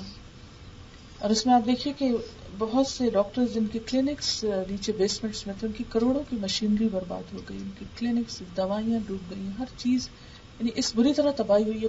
آپ کو سوچیں کہ زلزلہ آتا ہے تو بھی چلے چھت پت گر گئے، کچھ چیزیں تو شاید بچ ہی جاتی ہیں ڈھیروں کے نیچے سے پھر نکل آتی، لیکن جب پانی کسی جگہ پر آ جاتا ہے کوئی چیز نہیں چھپتی. اسی لیے حضرت نوح علیہ السلام کی قوم پر جب پانی کا عذاب آیا تھا تو حکم ہوا تو ہر قسم کے جانور سوار کر لو اور ہر قسم کے پودوں وغیرہ کی جو پنیری تھی وہ بھی، کیونکہ پوری زمین کو اس طرح ڈبو دیا گیا کہ کچھ بچا نہیں، اور دوبارہ زندگی پھر اسی سے پھوٹی کہ جو کچھ کشتی پہ سوار رہ گیا تھا. کیونکہ پانی کا عذاب سب سے سخت عذاب ہے کہ جس میں کوئی چیز بچتی نہیں، چھپتی نہیں. تو بہرحال نبی صلی اللہ علیہ وسلم نے فرمایا جب کسی آدمی کے مال میں برکت نہیں دی جاتی تو اسے پانی اور مٹی میں ملا دیتا ہے. نبی صلی اللہ علیہ وسلم نے فرمایا ہر امت کے لیے ایک آزمائش ہوتی ہے اور میری امت کی آزمائش مال ہے. مال کمانا برا نہیں، دنیا کے لیے کوشش کرنا برا نہیں، لیکن اس کے لیے غرض کیا ہے؟ نمبر 1 یہ کہ خود ہاتھ پھیلانے سے بچے، یعنی انسان کے لیے رزق حلال کمانا عبادت ہے، کیونکہ مانگ کر کھانا برا ہے. اگر کوئی شخص بھیک مانگنے سے بچنے کے لیے کماتا ہے، اپنے گھر والوں کی ضروریات کے لیے کماتا ہے اور مال سے اپنے پڑوسی کی خبرگیری کرتا ہے، خود غرضی کا شکار نہیں ہوتا، صرف اپنی ذات کے لیے نہیں کرتا، دوسروں کی بھی خبرگیری کرتا ہے، تو قیامت کے دن ایسا مال کمانے والا اتنی خوبصورت حال میں اٹھے گا کہ جیسے 14ویں کا چاند چمک رہا ہو. اور جس نے کمائی تو حلال طریقے سے کی، لیکن اس لیے کہ میں لوگوں سے مالداری میں بڑھ جاؤں اور ان کے سامنے اتراتا پھروں اور دکھاوے اور نام و نمود کے لیے خرچ کروں، تو اللہ تعالیٰ سے ایسی حالت میں ملے گا کہ اللہ تعالیٰ اس پر غضبناک ہوگا. یعنی اب اس میں کمپیریزن کر دیا گیا کہ مال کمانے کی غرض کیا ہے. ایک تو انسانیت کے فائدے اور بھلائی کے لیے، اور دوسری طرف اترانے کے لیے، مال میں سبقت لے جانے کے لیے، دکھاوے کے لیے، نام و نمود کے لیے. تو ایسی صورت میں یہی مال انسان کے لیے وبال جان ہوگا. آج جب ہم اپنے معاشرے میں دیکھتے ہیں تب دیکھیے کہ سب بھاگ رہے ہیں، دوڑ رہے ہیں، کوشش کر رہے ہیں، لیکن کہیں ایسا تو نہیں کہ ہم مال جمع کرتے ہیں شادیوں میں بڑے بڑے جہیز دینے کے لیے، بڑی بڑی دعوت کرنے کے لیے، دکھاوے کے لیے. اس وقت کہیں نہ کہیں سے مال بچا بچا کے رکھا ہوا بھی نکل آتا ہے، لیکن جب کسی خیر اور بھلائی کے کام کا وقت آتا ہے تو اس وقت ہم بالکل کنگال نظر آتے ہیں. آج بھی ہمارے ہاں آپ دیکھیے کہ دنیا کی تعلیم کے لیے کہاں کہاں تک ہم اپنے بچوں کو پڑھنے کے لیے نہیں روانہ کرتے، اور کتنی کتنی یونیورسٹی کی فیس دینے کے لیے ہم گھبراتے نہیں. لیکن جو ہی دین پڑھنے پڑھانے کا معاملہ آتا ہے تو ہم سب یہ سوچتے ہیں کہ یہ سب کام جو ہے وہ فری ہونا چاہیے، اور اس کے لیے کسی قسم کی کوئی مشقت اور کوئی تکلیف ہمیں برداشت نہ کرنی پڑے. یہی وجہ ہے کہ آج ہمارے ہاں دین صرف وہ لوگ پڑھتے ہیں کہ جن کے پاس دنیا پڑھنے کے لیے پیسے نہیں، یا جو دنیا میں کوئی کام نہیں کر سکتے. یہی وجہ ہے کہ دین کے معاملے میں اور آخرت کے معاملے میں ہم پیچھے سے پیچھے رہتے چلے جا رہے ہیں. تو میری اللہ تعالیٰ سے دعا ہے کہ ہمیں اپنے دین کی بہترین سمجھتے اور ہمیں اپنی محبت اور اپنے راستے اور اپنی خوشی کی خاطر اپنی راہ میں دوڑنے والا بنائے، اور مال کی محبت اگر ہے تو اسے بھی اپنی خاطر خاص کر لے. جیسے حضرت سلیمان علیہ السلام نے کہا تھا انی احببت حب الخیر عن ذکر ربی، کہ میں نے مال کی محبت اپنے رب کی یاد کی وجہ سے اختیار کی ہے. وآخر دعوانا ان الحمدللہ رب العالمین. اب میں چاہتی ہوں کہ آپ کے اسی ٹاپک پر اگر مزید کوسچن آئے تو اس ٹاپک کو واضح کر لیا جائے. اگر کوئی بات سمجھ میں نہیں آئی یا کہیں پر کنفیوژن ہوا ہے تو اس کے لیے میں تیار ہوں. ان کا سوال ہے کہ کیا قرآن پاک پڑھانے کے لیے معاوضہ لینا جائز ہے کہ نہیں، جبکہ معاوضہ بھی معمولی سا ہو؟ تو میرا جواب یہ ہے کہ معاوضہ تھوڑا ہو یا زیادہ اس سے فرق نہیں پڑتا. اصل بات یہ ہے کہ کیا وہ لینا درست ہے یا نہیں. پہلی بات یہ کہ قرآن پاک اللہ تعالیٰ نے انسانوں کی ہدایت کے لیے بھیجا ہے. ذالک الکتاب لا ریب فیہ ھدی للمتقین، یہ کتاب جس میں کوئی شک نہیں تقوی والوں کو ہدایت دینے کے لیے آئی ہے. لہذا جب ہم اس کتاب سے کوئی بھی غرض رکھیں، اس کی طرف رجوع کریں، اس کو پڑھیں یا پڑھائیں، تو ہماری سوچ، ہماری نیت، ہمارے ارادے میں کیا ہونا چاہیے کہ اس سے ہدایت لینا. اسے دنیا کمانے کے لیے استعمال نہ کریں. لیکن افسوس یہ کہ ہمارے ہاں عام طور پر قرآن پاک کو جب پڑھا بھی جاتا ہے، انڈیویجولز بھی پڑھتے ہیں، تو کس مقصد کے لیے پڑھتے ہیں؟ اگر میجورٹی کو دیکھا جائے، چند لوگوں کی بات یہاں نہیں کی جا رہی، میجورٹی کو دیکھا جائے تو قرآن پاک اس وقت پڑھا جاتا ہے جب کوئی مشکل پیش آتی، خواہ وظیفے کی شکل میں، خواہ کسی مقدمے پریشانی کی شکل میں. عام طور پر ہم اور بہت کچھ پڑھتے سنتے کرتے رہتے ہیں، لیکن جب بھی کوئی مشکل آتی ہے تو ہم پھر کیا کرتے ہیں؟ یا قرآن خوانی کر لیتے ہیں، یا کوئی ایک آیت یا سورت لے کر اس کو بار بار دہراتے اور پڑھتے رہتے ہیں. اور اس سے بھی مقصد اور غرض کیا ہوتا ہے کہ ہماری دنیا کی یہ مشکل آسان ہو جائے. جیسے کوئی بیمار ہو جائے تو ہم کیا کرتے ہیں کہ اس کو پڑھ کے دم کریں, یا کسی کے اوپر کوئی ایسی بیماری ہے جس کا کچھ بھی سمجھ میں نہیں آ رہا تو خاص طور پر ان بیماریوں میں اس کو بعض اوقات لکھ کے گلے میں ڈال لیتے ہیں, بعض اوقات گھول کے پلا لیتے ہیں. یہ سارے طریقے بھی دراصل کیا ہے, قرآن پاک سے دنیا کے فائدے حاصل کرنا. لیکن بات یہ ہے کہ وہ کتاب جو انسان کی ہدایت کے لیے آئی, اللہ تعالیٰ نے اس میں بہت سی برکتیں اور رحمتیں بھی رکھی. اس کو شفاء لما فی الصدور بھی بتایا گیا. سینوں کے اندر جو کچھ ہے اس کے لیے شفا ہے, رحمت ہے, نصیحت ہے. قرآن پاک کے بے شمار نام ہیں جو خود قرآن پاک کے اندر ذکر کیے گئے ہیں. اب جہاں تک سوال یہ پیدا ہوتا ہے کہ اس کو پڑھا کر یا اس کو سکھا کر یا اس کو دے کر اس کا معاوضہ لینا, تو یہ نیت اور غرض تو نہیں ہونی چاہیے. لیکن ظاہر ہے کہ جب یہ کام شروع ہوگا, مثلا اگر کوئی شخص یہ چاہتا ہے کہ قرآن پاک کو پھیلائے, دنیا میں عام کرے, اور یہ ہم مسلمانوں ہی کا فرض ہے. ریسنٹلی ہانگ کانگ میں میرا جانا ہوا, 2 جگہوں پر مجھے اسٹے کرنے کا موقع ملا, اور دونوں ہوٹلز کے بیڈ رومز میں جو بیڈ سائڈ ٹیبل تھی, دونوں کے اندر بائبل رکھی ہوئی تھی لیکن قرآن پاک نہیں تھا. ایک ہوٹل میں بائبل کے علاوہ بدھزم کی کوئی کتاب تھی, اور ایک دوسرے میں کوئی ایسی کہانیوں کی تھی, لیکن قرآن پاک نہیں تھا. آسٹریلیا میں میلبرن میں مجھے ایک جگہ رہنے کا اتفاق ہوا اسی طرح ہوٹل میں, تو وہاں بائبل موجود تھی دراز میں لیکن قرآن پاک نہیں تھا. پھر اس کے بعد یہ ہے کہ مجھے دبئی جا کر ایک دفعہ کہیں رہنے کا اتفاق ہوا, تو وہاں ٹیلی فون ڈائریکٹری پڑی ہوئی تھی, نہ بائبل تھی نہ قرآن پاک تھا. تو وہی سوچ رہی تھی کہ آخر ہم مسلمان ہی اس حق کتاب کو, ایک سچی کتاب کو پھیلانے میں کیوں ناکام ہیں.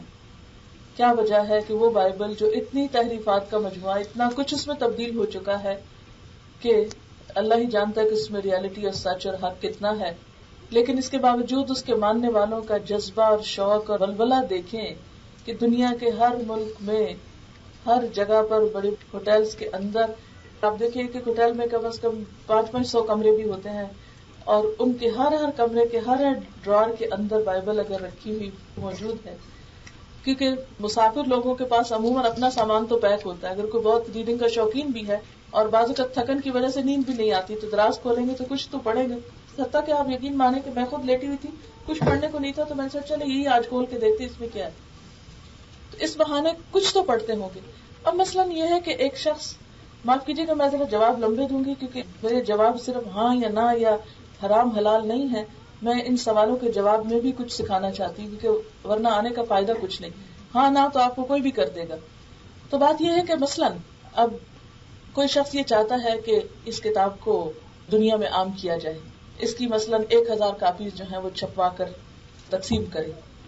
اب جب وہ چھپوانے لگے گا, ظاہر ہے کہ اس کو اس پر پیسے لگانے ہوں گے, کیونکہ اس کو لکھوانے کے پیسے ہوں گے, اس کی کتابت کے, کاغذ کے, اس کی چھپائی کے, اس کی جلد بندی کے, اس کے رکھنے کے, اٹھانے کے, ڈسٹریبیوشن کے. یہ ساری لیبر فری کہاں سے آئے گی؟ فری تو نہیں آ سکتی. اس لیے کہ چلے کوئی ایک آدھ کام تو کر دے, ایک آدھ کاپی اٹھا دے, رکھ دے, دے دے, لیکن ہزاروں کی تعداد میں جب ایک کام ہوگا تو وہ آپ جس انسان سے یہ کروائیں گے, کیا اس کے گھر بار نہیں, کیا اس کی اپنی ضروریات نہیں, کتنے والنٹیئرز, کتنی دیر, کتنے گھنٹے آپ کو کام کرنے والے ملیں گے. آپ سب جانتے ہیں کہ جب کوئی کام والنٹریلی کرنا ہوتا ہے تو ہم میں سے کتنے لوگ اپنا وقت قربان کر کے آگے آتے ہیں, اور پھر وہ رہ جاتا ہے کام, بس ٹھیک ہے پارٹ ٹائم جب وقت ہوگا کر لیں گے. لیکن جب ایک کام کو بہترین طریقے سے آپ کو کرنا ہے تو پھر اس میں پیسہ انوالو ہوگا. اب جو قرآن کی خطاطی کرے گا وہ کتنی مفت کر سکتا ہے؟ آخر اس نے سیکھنے میں ایک ہنر میں وقت لگایا, تو اس کی لکھنے میں کوئی حرج نہیں, اس کا معاوضہ لینا جائز ہے. ہمارے تاریخ میں کئی بادشاہ ایسے گزرے ہیں کہ ہوتے وہ بادشاہ تھے لیکن اس سے وہ کچھ بھی نہیں لیتے تھے آمدنی میں سے. ان کا پیشہ کیا ہوتا تھا؟ خطاطی, اور اس خطاطی سے وہ اپنا پیٹ بھرا کرتے تھے, کیونکہ بھی ایک فن ہے, آرٹ ہے. پھر اسی طرح جلد بندی کرنے والے اگر سارا دن بیٹھ کر جلد بندی کریں قرآن پاک کی تو کیا وہ اس کا معاوضہ نہیں لیں گے؟ پھر اسی طرح ٹرانسپورٹیشن کے لیے اگر کوئی وینز استعمال ہو رہی ہیں, کچھ اور پیٹرول لگ رہا ہے, یہ ڈرائیورز رکھے, تو کیا اس کو آپ تنخواہ نہیں دیں گے کہ یہ قرآن پاک کی ٹرانسپورٹیشن کر رہا ہے, اس پہ ڈرائیور لگنا ہی دیں گے. پھر اسی طرح آخر میں آ جاتا ہے مرحلہ پڑھانے کا, کہ اب پڑھانے کی باری آئی تو جو لوگ پڑھا رہے ہیں اگر تو کسی کا اپنا کام ہے، کاروبار ہے اور وہ پارٹ ٹائم خدمت کر رہا ہے دین کی تو کوئی حرج نہیں، وہ اپنے شوق سے نہیں لیتا. لیکن اگر کسی کو آپ مستقل طور پر ایک استاد رکھتے ہیں، قرآن ٹیچر رکھتے ہیں اور اس کا سارا دن کام یہی ہے، کیونکہ باقی سب لوگ مصروف ہیں، پڑھا سکنے کے باوجود نہیں پڑھا سکتے کیونکہ انہیں دنیا کے اور کام کرنے ہیں، اور یہ شخص جو اپنا سارا وقت اس کام کے لیے اسپیئر کر رہا ہے، تو ایسے شخص کے لیے معاوضہ لینا جائز ہے اور اس کی دلیل موجود ہے. اور وہ دلیل کیا ہے کہ حضرت عمر رضی اللہ تعالیٰ عنہ کے دور میں قرآن پاک کے پیڈ ٹیچرز مقرر کیے گئے تھے. اسی طرح حدیث میں بھی ہمیں اس کا جواز ملتا ہے. ایک شخص حضور صلی اللہ علیہ وسلم کی خدمت میں تھا کہ ایک عورت آئی اور اس نے اپنے آپ کو حضور کے لیے ہبہ کیا. جب آپ نے نکاح نہیں کرنا چاہا تو اس شخص نے کہا یا رسول اللہ صلی اللہ علیہ وسلم اس کا نکاح مجھ سے کر دیجئے. آپ نے فرمایا تمہارے پاس مہر میں دینے کو کیا ہے؟ اس نے کہا کچھ نہیں.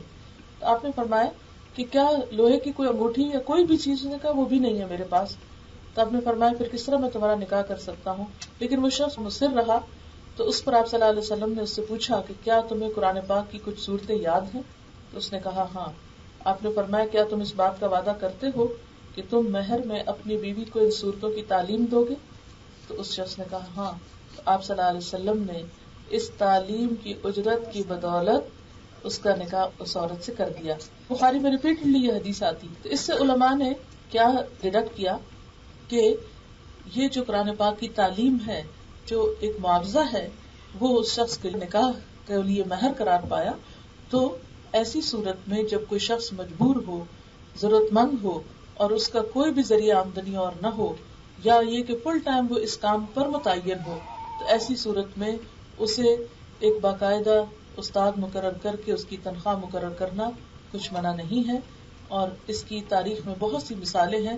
حضرت عمر رضی اللہ تعالیٰ عنہ کے دور میں نہ صرف یہ کہ شہر والوں کے لیے بلکہ مختلف بدوؤں کے لیے، قبائل کے لیے، دیہاتوں کے لیے ایسے افراد حکومت کی طرف سے مقرر کیے گئے جن کا باقاعدہ معاوضہ اور سیلری تھی، جو دور دراز علاقوں میں جا کر قرآن پاک کی تعلیم دیا کرتے تھے.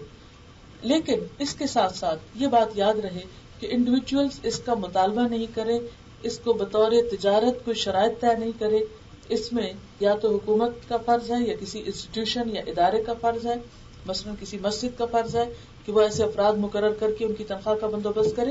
اگر انڈیویجولز گھریلو سطح پر کچھ لین دین کرتے ہیں تو اس میں کوئی سودا گری نہیں ہونی چاہیے، یا سودے کی طرح لین دین نہیں ہونا چاہیے. سوال ہے، میرے 3 بچے ہیں. میں نے یہاں ایک مقامی کالج سے بزنس ایڈمنسٹریشن فائنانس میں ڈپلوما لیا ہے. آگے میرا اسی فیلڈ میں میجر کرنے کا ارادہ ہے. میں پورے اسلامی طریقے یعنی اپنے بال اور جسم ڈھکے ہوئے کپڑے پہنتی ہوں. میرے اکثر ملنے والی خواتین کا خیال ہے کہ میرا تعلیم حاصل کرنا ایک غیر اسلامی فعل ہے، جبکہ میں اپنے شوہر اور بچوں کی تمام ضروریات پوری کر کے پڑھنے بیٹھتی ہوں. میرے بچے فل ٹائم اسکول جاتے ہیں. اسلام کی روح سے کیا میرا یہ فعل غیر شرعی اور غیر اسلامی ہے؟ اب دیکھیے کہ اسلام نے کسی بھی عورت اور مرد کے لیے تعلیم حاصل کرنے پہ کوئی قید نہیں لگائی. حدیث پاک میں آتا ہے کہ طلب العلم فریضۃ علی کل مسلم، علم حاصل کرنا ہر مسلمان پر فرض ہے. اب یہ کیسا فرض ہے؟ کون سا علم فرض ہے؟ اس میں نمبر 1 تو یہ کہ دین کا بنیادی علم حاصل کرنا ہر مسلمان مرد اور عورت پر فرض ہے. اس کے ساتھ ساتھ دنیا کا علم حاصل کرنا بھی ضروری ہے، اس لیے کہ اگر مسلمان اس علم کو حاصل نہیں کریں گے تو پیچھے رہ جائیں گے. اور آج ہم دیکھ رہے ہیں کہ ہم کس قدر ذلت اور پستی اور ہلاکت کے گڑھوں میں جا پہنچے کہ پوری دنیا میں مسلمانوں کا جو حال ہے، زوال ہے، اس کی بنیادی وجہ یہی ہے کہ ہم نے دنیاوی علوم اور دنیاوی تحقیقات کو دنیا کا کام سمجھ کر چھوڑ دیا اور اس میں کوشش نہیں کی. نتیجتاً دوسری قومیں آگے نکل گئیں. آج ہم ان کے دستے نگر ہیں، بہت سی چیزوں میں ان کے محتاج ہیں. اپنے دین پر عمل کرنے کے لیے بھی ان کی طرف دیکھنا پڑتا ہے کہ کہاں اجازت ملتی اور کہاں نہیں ملتی. یہ ایک غلامی کی سی کیفیت ہے پوری امت مسلمہ پر اس وقت. تو اس کی بنیادی وجہ یہی ہے کہ خود مسلمان سیلف سفیشینٹ نہیں ہے. تو مسلمانوں کو اس کے لیے محنت کرنا ہوگی، کوشش کرنا ہوگی. اگر ایک عورت اپنے بنیادی فرائض پورے کرتے ہوئے دنیا کی تعلیم حاصل کرتی ہے اور کام کرتی ہے تو اس میں حرج نہیں ہے. اس خاتون نے لکھا ہے کہ میں اپنے شوہر اور بچوں کی تمام ضروریات پوری کرنے کے بعد پڑھتی ہوں. اگر واقعی ایسا ہے تو اس میں کوئی حرج کی بات نہیں ہے، کہیں بھی منع نہیں کیا گیا. احادیث میں ایسے واقعات ملتے ہیں کہ مثلاً بعض صحابیات نے حضور صلی اللہ علیہ وسلم سے تجارت کے بارے میں مسائل پوچھے اس سے کیا پتہ چلتا ہے کہ وہ تجارت کرتی ہوگی تو جو بھی مسائل پوچھے نا. تو عورت کام کر سکتی ہے اپنے حدود اور شرائط کو پورا کر کے جو اسلام نے اس کے لیے رکھی. میرے دل میں نعوذ باللہ بہت برے وسوسے آتے ہیں اتنے کہ میں زبان میں نہیں لا سکتی، اس کی کیا سزا ہے؟ یہ آپ نے وہی سوال کیا ہے جو ایک صحابی نے حضور صلی اللہ علیہ وسلم سے کیا تھا کہ یا رسول اللہ صلی اللہ علیہ وسلم، میرے دل میں بعض اوقات ایسے وسوسے آتے ہیں کہ میرا دل چاہتا ہے کہ میں جل کر کوئلہ ہو جاؤں تو وہ زیادہ بہتر ہے بنسبت اس کے کہ وہ بات میرے دل میں آئے، یا ایسی بات ہے کہ جن کو میں زبان پہ لا بھی نہیں سکتا، تو میرا کیا ہوگا؟ وہ اس میں بہت پریشان تھی. تو آپ صلی اللہ علیہ وسلم نے فرمایا یہ سری ایمان کی نشانی ہے. اور عام طور پر آپ دیکھیں کہ چور ڈاکو کہاں آتے ہیں؟ جہاں مال و دولت ہوتا ہے. تو شیطان زیادہ حملہ آور کہاں ہوتا ہے؟ جہاں ایمان ہوتا ہے، جہاں کسی خیر کی توقع ہوتی ہے. تو بسا اوقات انسان کو اپنی جگہ سے ہلانے کے لیے وہ ایسے حملے کرتا ہے اور انسان کے ذہن کو پریشان کرتا ہے، حتیٰ کہ جاگتے ہوئے نہیں، سوتے ہوئے بھی آپ نے دیکھا ہوگا کہ آپ خواب میں بہت ڈر جاتے ہیں، بعض اوقات اتنے خوف زدہ ہو جاتے ہیں کہ یہ لگتا ہے کہ جیسے آپ کی جان چلی جائے گی. تو یہ شیطان کا عمل دخل خواب میں بھی ہوتا ہے. بسا اوقات اس طریقے سے بھی انسان کو ڈراتا ہے، وسوسوں کے ذریعے بھی. اصل میں اس کا کام کیا ہے کہ انسان کے ایمان کو کمزور کرے، اس کے دل کو پریشان کرے، دل جمنے نہ دے. ایسی جب کیفیت ہو تو لا حول ولا قوت الا باللہ پڑھ لیا کیجیے اور اپنے آپ کو کسی اچھے کام میں مصروف کر لیں اور اللہ تعالیٰ سے خاص طور پر دعا کریں کہ اس اذیت سے نجات دے، کیونکہ یہ بالکل ایک ایسا ہی ہے جیسے بجلی کا کرنٹ چھو لینا اور پھر اس کا چھوڑنا نہیں اور ہلاکت تک پہنچا دینا. کیونکہ انسان اندر ہی اندر بسا کر گھل کے رہ جاتا ہے جب بہت زیادہ ایسے وسوسوں کی یلغار ہو. لیکن اس پر پریشان ہونے کی ضرورت نہیں، کیونکہ سورۃ البقرہ کے آخری رکوع میں آتا ہے ان تبدوا ما فی انفسکم او تخفوہ یحاسبکم بہ اللہ. جب یہ آیت اتری تو صحابہ کرام بہت پریشان ہوئے کہ اب تو ہم مارے گئے. اگر دل کے خیالات پر حساب ہوا تو اس پر بتایا گیا کہ اس سے مراد یہ خیالات نہیں، اس سے مراد شرک اور نفاق، منافقت وغیرہ کے خیالات ہیں جن پر پکڑ ہوگی. ایمان کے ساتھ اچانک دل میں کسی برے خیال کا آ جانا جبکہ یو ڈونٹ مین اٹ، تو اس پر انسان کی پکڑنی اور سزا نہیں ہے. سوال ہے کہ جب ہم رزق حلال کی تلاش میں گھوڑے کی طرح ہانپ رہے ہیں، اس دوڑ دھوپ میں دینی فرائض ادا کرتے ہیں، شکر گزاری اور ناشکر پن کی حق براہ کرم تفصیل بتا دیجیے. اس میں آپ دیکھیے کہ تفصیل میں نے پہلے ہی بتا دی کہ اللہ تعالیٰ نے دنیا کے لیے دوڑنے کو منع نہیں کیا. دنیا کے لیے دوڑنا جو ہے اس کی اجازت ہے، لیکن ایک طریقے کے ساتھ کہ جب آپ دنیا کے لیے بھی کوشش کریں تو اس میں نمبر 1 اللہ کا حق نہ بھولیں، نمبر 2 بندوں کا حق نہ بھولیں. اگر کوئی شخص دنیا کے لیے دوڑتا ہے، خود غرضی کا شکار ہوتا ہے، سب فائدہ صرف اپنی ذات تک رکھتا ہے، تو ایسا کرنا درست نہیں ہے اور اس میں اپنے فرائض کو بھول جاتا ہے. مثلا نماز کا وقت آئے تو اس کو بھول گیا، روزہ ہے تو وہ نہیں رکھ سکتے، حج ہے تو اس کا وقت نہیں، زکوٰۃ ہے تو اس کے لیے فرصت نہیں کیونکہ ایک کے بعد ایک گھر خرید رہے ہیں، یا مسلسل قرضے میں مبتلا ہیں صرف دنیاوی وجوہات کی بنا پر. تو ایسی دوڑ جو ہے وہ ناپسندیدہ ہے. جہاں تک دنیا کے لیے کوشش کرنا ہے تو رزق حلال کے لیے دوڑنا بھی ایک عبادت ہے، اور دوسری طرف بندوں کے حقوق بھی پامال نہ ہو. مثلاً آپ کئی سال تک صرف اس لیے دنیا کماتے رہیں اور ماں باپ کو دیکھنے کی فرصت نہ ہو، یا ان سے ملاقات کی، نہ ان کے پاس جانے کی، نہ ان کو بلانے کی، تو انسانی حقوق جو ہے وہ پامال نہیں ہونے چاہیے. یا انسان بیوی کا حق بھول جائے، کیونکہ بسا اوقات میں نے عورتوں کو اس بات میں بھی روتے ہوئے دیکھا ہے کہ شوہر سب کچھ دیتے ہیں، ایک وقت نہیں دیتے، محبت نہیں دیتے، پیار نہیں دیتے، بات کرنے کا ان کے پاس وقت نہیں، کیونکہ وہ ہر وقت بہت مصروف ہیں صرف دنیا کے لیے. تب آپ دیکھیں کہ جیسے نبی صلی اللہ علیہ وسلم نے فرمایا کہ ان لنفسک علیک حق وان لزوجک علیک حق وان لزوجک علیک حق. ضرور دنیا کماؤ لیکن اپنے نفس کا حق نہ بھولو، اپنی بیوی کا حق نہ بھولو، اپنے مہمان کا حق نہ بھولو. یعنی اس ساری دوڑ میں انسانوں کے حقوق بھی متاثر نہیں ہونے چاہیے.